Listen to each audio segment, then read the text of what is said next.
रहमत ड्रामे की अगली किस्त में फाइनली आलम साहब को अपनी गलतियों का एहसास हो गया है। 70 एक साथ हो गई है ड्रामे की। अब आकर इस शख्स को एहसास हुआ कि जितनी मेहनत मैंने अपने बेटों पर की है, काश अपनी बेटियों पर भी की होती तो आज इनके सामने सर उठाकर बात करता। जुबैदा चाय बनाकर लाती हैं तो आलम इसके सामने शर्मिंदगी से अपनी गलतियों का एहसास करते हैं, एतराफ़ करते हैं कि सारी ज़िंदगी मैंने तुम्हें और अपनी बेटियों को खुद से दूर रखा, कोई जिम्मेदारी नहीं उठाई।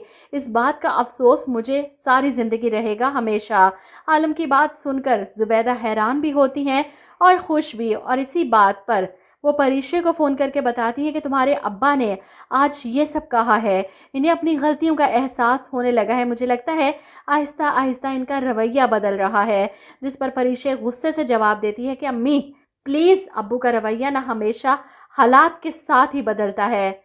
इधर ज़ूबिया यूनिवर्सिटी से आती है और इंतज़ार कर रही है समीर के रिज़ल्ट का।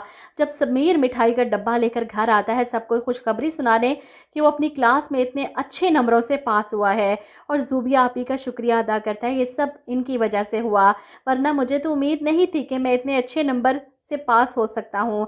इस बात पर रोमैसा जली कटी छोड़ने से बाज नहीं आती। 4 दिन नहीं हुए ज़ूबी को पढ़ाते, ज़ूबी बाजी ने पढ़ाया था। सारा साल फीसें मैंने भरी हैं और क्रेडिट ले जाए ये ज़ूबी। इसकी तंजिया गुफ्तगू पर ज़ुबैदा और ज़ूबिया दोनों ही मुस्कुरा रही हैं, और ऐसे में आलम साहब पहली बार अपनी बेटी के हक़ के लिए बोलते हैं कि इस बच्ची ने मेहनत की है तुम्हारे इस बेटे पर। अगर तारीफ़ नहीं कर सकती ये कड़वी बातें भी मत करो। रमैसा का तो बस नहीं चल रहा, वो क्या कर गुजरे। आलम ने सब के सामने से चुप करवा दिया, बेटी की तारीफ़ कर दी। बर्दाश्त नहीं हो रहा इस हसद की मारी औरत से।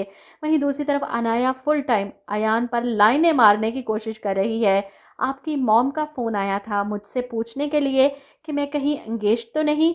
मैंने मना कर दिया, एंगेज तो नहीं हूँ, लेकिन हाँ कमिटमेंट करने के लिए तैयार हूँ, अगर कोई और भी कमिटमेंट करने को तैयार हो तो।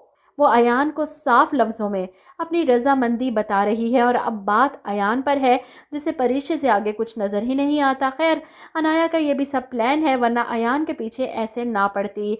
इधर नया तमाशा डाल दिया है। परीक्षे इतने अरसे से जिस ऑफिस में काम कर रही है वो ऑफिस किसी और का नहीं बल्कि अयान का है। अगर ऐसी बात थी तो अयान को पाकिस्तान वापस आए हुए इतना अरसा हो चुका है और वो भी अभी तक अपने ऑफिस नहीं आया। अब अचानक से ऑफिस आया और परीक्षा को यहाँ पर काम करते देख हैरान होता है।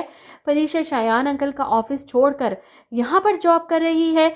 जब इसे मालूम होगा कि ये मेरी कंपनी है तो इसका क्या रिएक्शन होगा। वो मीटिंग कॉल करता है और ऐसे में जानबूझकर परीक्षा के सामने बॉस की हैसियत से आता है। परीक्षा से देखकर वाकई हकी बकी रह जाती है। यकीन नहीं आता परीक्षा को कि अयान इसके बॉस हैं, और यकीन हमें भी नहीं आता क्योंकि आपको याद होगा कि बारी भी इसी ऑफिस में मीटिंग के सिलसिले में आया था, तो इसे तो पता होगा ये अयान का ऑफिस है, ये कंपनी अयान की है। तो जब परीक्षा इस कंपनी में काम कर रही है तो इसने परीक्षा को क्यों नहीं बताया कि वो कंपनी मेरे दोस्त अयान की है। इतनी बड़ी बड़ी बोंगियां ना छोड़ा करें ड्रामों में, ये सब देखकर लोग मजाक ही उड़ाएंगे।